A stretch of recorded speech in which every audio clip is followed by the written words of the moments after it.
This book was published in 1986 after Richard Bachman had been revealed to be Stephen King. In this book, which is now out of print, Stephen King included a foreword that explained why he wanted to be Richard Bachman. So I'm going to read that now, since you can no longer get a hold of this edition of this book. Why I Was Bachman by Stephen King. Between 1977 and 1984, I published 5 novels under the pseudonym of Richard Bachman.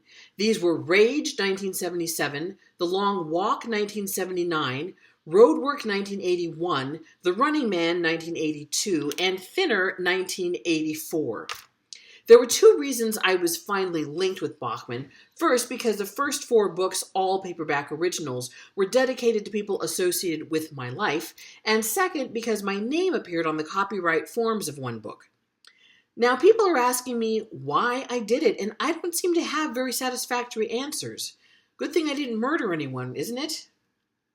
I can make a few suggestions, but that's all. The only important thing I ever did in my life, for a conscious reason, was to ask Tabitha Spruce, the college co-ed I was seeing, if she would marry me. The joke was that I was deeply in love with... The reason was that I was deeply in love with her. The joke is that love itself is an irrational and indefinable emotion.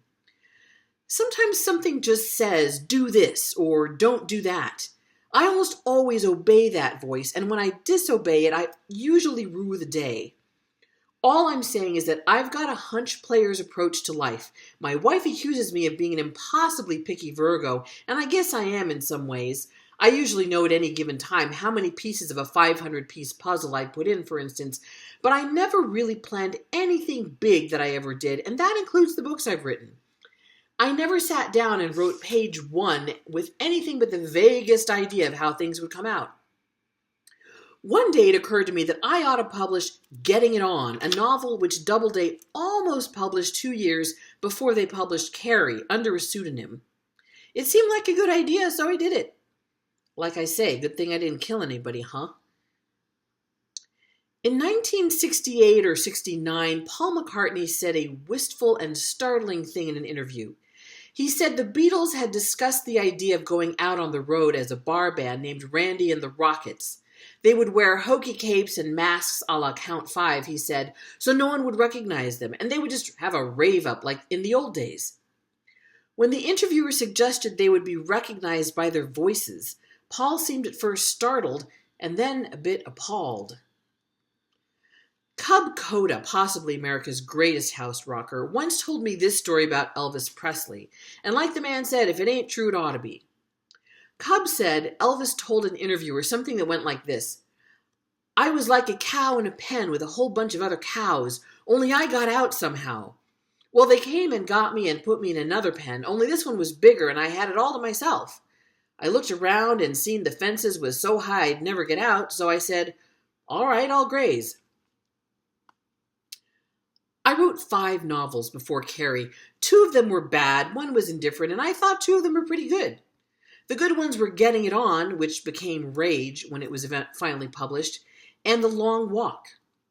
Getting It On was begun in 1966 when I was a senior in high school. I later found it moldering away in an old box in the cellar of the house where I'd grown up. This rediscovery was in 1970, and I finished the novel in 1971. The Long Walk was written in the fall of 1966 and the spring of 1967 when I was a freshman at college. I submitted The Walk to the Bennett Cerf Random House first novel competition, which has, I think, long since gone the way of a blue suede shoe, in the fall of 1967, and it was promptly rejected with a form note. No comment of any kind. Hurt and depressed, sure that the book must really be terrible, I stuck it into the fabled trunk, which all novelists, both published and aspiring, carry around. I never submitted it again until Elaine Geiger at New American Library asked if Dickie, as we called him, was going to follow up Rage. The Long Walk went in the trunk, but as Bob Dylan says, in Tangled Up in Blue, it never escaped my mind. None of them has ever escaped my mind, not even the really bad ones. The numbers have gotten very big. That's part of it. I have times when I feel as if I've planted a modest packet of words and it grew into some kind of magic beanstalk or runaway garden of books. over 40 million King books in print, as my publisher likes to trumpet. Or, put it another way, sometimes I feel like Mickey Mouse in Fantasia. I knew enough to get the broom started, but once they started to march, things are never the same. Am I bitching? No. At least, they're very gentle bitching if I am. They're very gentle bitches if I am. I have tried my best to follow that other Dylan's advice and sing in my chains like the sea. I mean, I could get down there in the amen corner and cry baby about how tough it is to be Stephen King, but somehow I don't think all those people out there who are A, unemployed, or B, busting heavies every week just to keep even with the house payments and the master charge bill would feel a lot of sympathy for me. Nor would I expect it. I'm still married to the same woman, my kids are healthy and bright, and I'm being well paid for doing something I love. So what's to bitch about? Nothing. Almost. Memo to Paul McCartney, if he's there. The interviewer was right. They would have recognized your voices, but even before you opened your mouths, they would have recognized George's guitar licks. I did 5 books as Randy and the Rockets, and I've been getting letters asking me if I was Richard Bachman from the very beginning. My response to this was simplicity itself. I lied. I think I did it to turn the heat down a little bit, to do something as someone other than Stephen King. I think that all novelists are inveterate role players, and it was fun to be someone else for a while, in this case, Richard Bachman. And he did develop a personality and a history to go along with the bogus author photo on the back of Thinner and the bogus wife, Claudia Ines Bachman, to whom the book is dedicated. Bachman was a fairly unpleasant fellow who was born in New York and spent about 10 years in the Merchant Marine after 4 years in the Coast Guard. He ultimately settled in rural central New Hampshire, where he rode at night and tended to his medium-sized dairy farm during the day. The Bachmans had one child, a boy, who died in an unfortunate accident at the age of 6. He fell through a well cover and drowned. 3 years ago, a brain tumor was discovered near the base of Bachman's brain. Tricky surgery removed it. And he died suddenly in February of 1985 when the Bangor Daily News, my hometown paper, published the story that I was Bachman, a story which I confirmed. Sometimes it was fun to be Bachman, a curmudgeonly recluse a la J.D. Salinger, who never gave interviews and who on the author questionnaire from New English Library in London wrote down rooster worship in the blank provided for religion. I've been asked several times if I did it because I thought I was overpublishing the market as Stephen King. The answer is no, I didn't think I was overpublishing the market. But my publishers did. Bachman provided a compromise for both of us. My Stephen King publishers were like a frigid wifey who only wants to put out once or twice a year, encouraging her endlessly horny hubby to find a call girl. Nice, King. Bachman was there where I went, and Bachman was where I went when I had to have relief. This does nothing, however, to explain why I felt this restless need to publish what I write when I don't need the dough. I repeat, good thing I didn't kill someone, huh? I've been asked several times if I did it because I feel typecast as a horror writer. The answer is no, I don't give a shit what people call me as long as I can go to sleep at night. Nevertheless, only the last of the Bachman books is an out-and-out horror story, and the fact hasn't escaped me. Writing something that was not horror as Stephen King would be perfectly easy, but answering the questions about why I did it would be a pain in the ass. When I wrote straight fiction as Richard Bachman, no one asked the questions. In fact, hardly anyone read the books. Which leads us to what might be, well, not the reason why that voice spoke up in the first place, but the closest thing to it. You try to make sense of your life. Everybody does that, and I think part of making sense of things is trying to find reasons or constants, things that don't fluctuate. Everyone does it, but perhaps people who have extraordinarily lucky or unlucky lives do it a little more. Part of you wants to think, or must at least speculate, that you got whopped with the cancer stick because you were one of the bad guys, or one of the good ones if you believe de Rocher's law. Part of you wants to think that you must have been one hard-working SOB, or a real prince, or maybe even one of the sainted multitude, if you end up riding high in a world where people are starving, shooting each other, burning out, bumming out, getting loaded, getting looted. But there's another part that suggests it's all lottery, a real-life game show, not much difference from Wheel of Fortune or The New Price is Right. Two of the Bachman books, incidentally, are about game show type competitions. It is, for some reason, depressing to think it was all or even mostly an accident, so maybe you try to find out if you could do it again. Or in my case, if Bachman could do it again.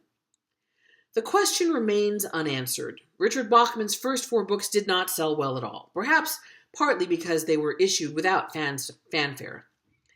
Each month, paperback houses issue 3 types of books. Leaders, which are heavily advertised, stocked in dump bins, the trade term for those showy cardboard displays you see at the front of your local chain bookstore, and which usually feature fancy covers that have either been die-cut or stamped with foil. Sub-leaders, which are less heavily advertised, less apt to be awarded dump bins, and less expected to sell millions of copies. 200,000 copies sold would be one hell of a good showing for a sub-leader. And just plain books.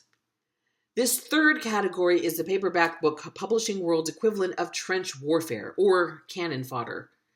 Just plain books, the only other term I can think of is sub-leaders, but that's really depressing, are rarely hardcover reprints. They're generally backlist books with new covers, genre novels, gothics, Regency romances, westerns, and so on, or series books such as The Survivalist, The Mercenaries, The Sexual Adventures of a Horny Pumpkin. You get the idea.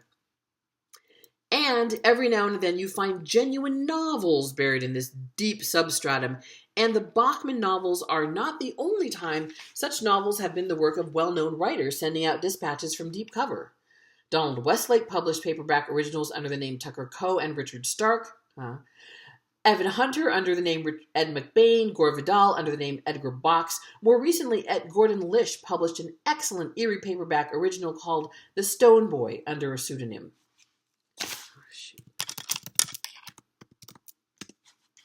Sorry, my computer went to sleep.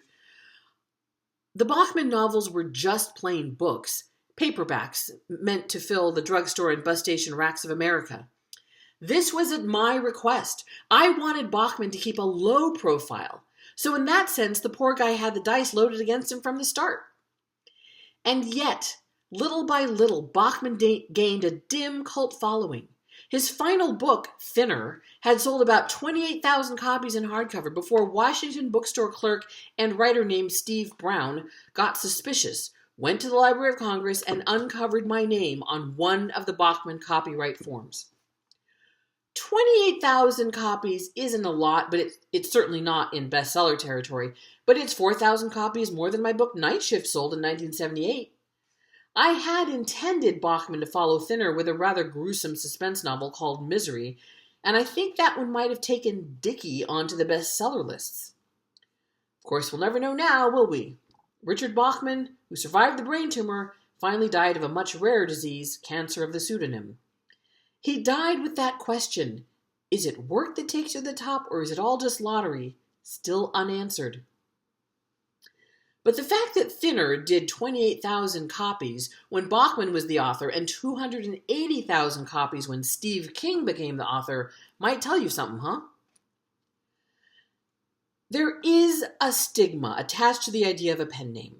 This was not so in the past. There was a time when the writing of novels was believed to be a rather low occupation, perhaps more vice than profession, and a pen name thus seemed a perfectly natural and respectable way of protecting oneself and one's relatives from embarrassment. As respect for the art of the novel rose, things changed. Both critics and general readers became suspicious of work done by men and women who elected to hide their identities. If this was good, the unspoken opinion seemed to run, the guy would have put his real name on it.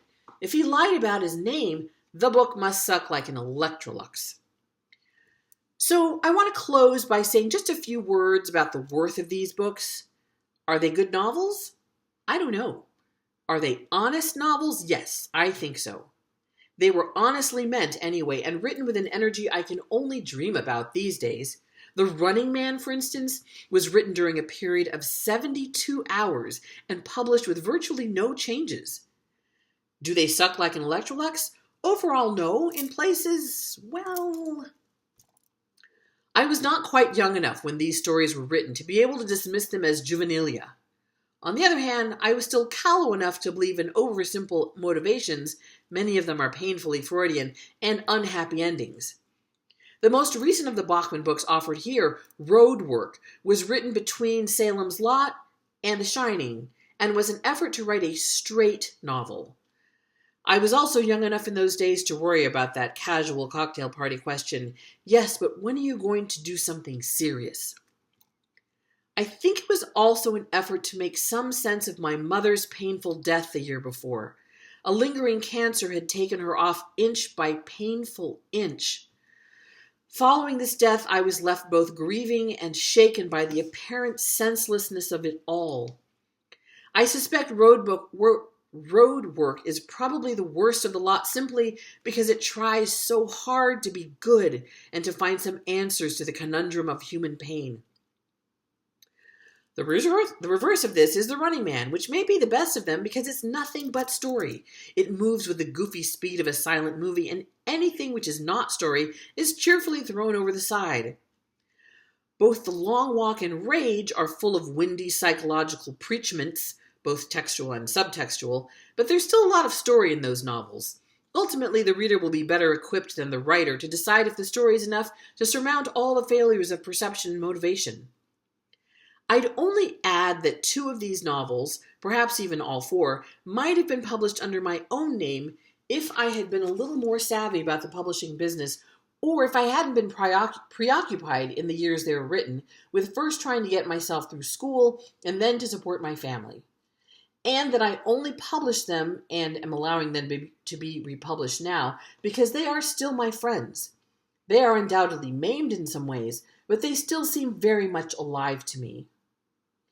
And a few words of thanks to Elaine Coster, NAL's publisher, who was Elaine Geiger when these books were first published, who kept Dickie's secret so long and successfully, to Carolyn Stromberg, Dickie's first editor, who did the same, to Kirby McCauley, who sold the rights and also kept the secret faithfully and well, to my wife, who encouraged me with these just as she did with the others that turned out to be such big and glittery moneymakers, and as always, to you, reader, for your patience and kindness. Stephen King, Bangor, Maine. This is his foreword to the Bachman Books, published in 1986, a book which is now out of print because it contains Rage, a novel that he did not want printed ever again.